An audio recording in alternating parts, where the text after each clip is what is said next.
சச்சுக்குட்டிக்கு hair cut பார்க்கலாமா? பைக்கில் போவோன்னு சொன்னோன்னே ரொம்ப வேகமாக ஜாலியாக கிளம்பி வந்தான். ஃபஸ்ட் டைம் அவனுக்கு ஹேர் கட் பண்ண போகிறோம். என்ன ரியாக்ட் பண்ண போகிறானே தெரியல. அழுகாமல் இருந்தால் சரிதான். பார்க்கலாம்.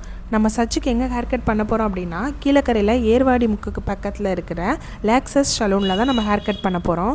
சலூன் உள்ளே போனதும் அங்கே இருக்கிற எல்லாரையும் பார்த்துட்டு ஷர்வின் ரொம்ப அழுக ஆரம்பிச்சிட்டான். சரி, ஓகே, சேரில் போய் உட்கார வைக்கலான்னு பார்த்தா அவனுக்கு அங்கே ஹைட் பத்தலை. எக்ஸ்ட்ரா டேபிள் மாதிரி போட்டு உட்கார வச்சாங்க. உட்கார்ந்ததுக்கப்புறமே ரொம்ப கத்த ஆரம்பிச்சிட்டான். அதை என்னால் வீடியோ ஷூட் பண்ண முடியல.